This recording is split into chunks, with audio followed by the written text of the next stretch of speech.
Hello అండి, hi. అందరు ఎలా ఉన్నారు? నేనైతే చాలా బాగున్నాను. Welcome to our channel Lakshmi vlog. ఈరోజైతే నేను రవ్వ ఎలా వండాలో చూపిస్తున్నానండి. ముందుగా కడాయి పెట్టుకోవాలి. దాంట్లో అయితే 2 టేబుల్ స్పూన్ అయితే ఆయిల్ అయితే వేసుకుంటున్నానండి.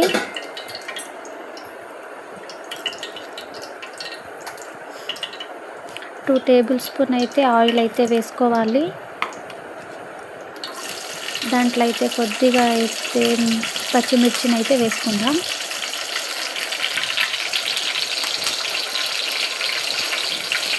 పచ్చిమిర్చి జర అయితే వేగనియాలి. కొద్దిగా అయితే కలిమాకు వేసుకోవాలి.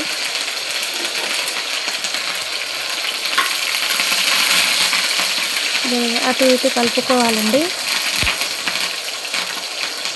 చూసారు కదా, ఇప్పుడైతే ఉల్లిపాయలు అయితే వేస్తున్నాను. అటు జర కలుపుకోవాలి.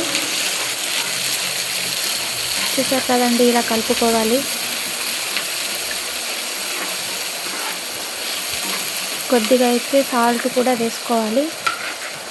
ఇప్పుడైతే నేను 1 టీ స్పూన్ అయితే సాల్ట్ వేస్తున్నాను. చూసారండి, కొద్దిగా అయితే సాల్ట్ వేసుకోవాలి. ఇప్పుడైతే మళ్ళీ మనం కలుపుకుందాము. ఇలా జరసేపు అయితే వేగనియాలండి. ఇప్పుడు మూత పెట్టేశాను. తీసి చూసారు కదండి, బ్రౌన్ ఎలా ఉందో ఉల్లిగడ్డ.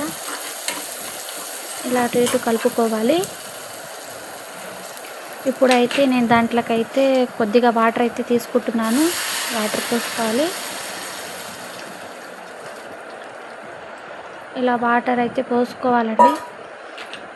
వాటర్ పోసుకున్నాక కొద్దిగా అటు ఇటు కలుపుకొని ఈ విధంగా కలుపుకోవాలి. ఇప్పుడైతే నేను మళ్ళీ మూత పెట్టేస్తున్నాను. 1 కప్ అయితే రవ్వ తీసుకున్నానండి. చూసారు కదా, నీళ్ళైతే మసిలిపోతున్నాయి. ఇప్పుడైతే మనం దాంట్లోకి రవ్వనైతే యాడ్ చేసుకోవాలి. చూసారు కదండి,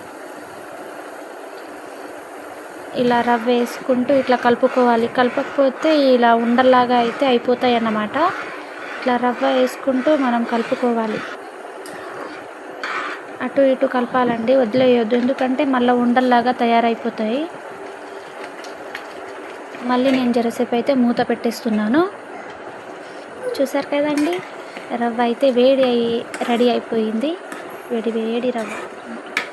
మళ్ళీ దాన్ని అయితే అటు ఇటు కలుపుకోవాలి. ఎందుకంటే కింద మాడిపోతుంది కదా, అందుకే అటు ఇటు కలుపుకోవాలి. అయిపోయింది. మొత్తానికైతే రవ్వ రెడీ అయిపోయిందండి. చూడండి ఎంత బాగుందో కదా, చూస్తుంటే నోట్లో నీళ్ళు వచ్చేస్తున్నాయి. ప్లేట్లో అయితే సర్వ్ చేసుకున్నాను. ఇప్పుడైతే రవ్వని తినేయాలి. వేడి రవ్వ. చూసారు కదండి.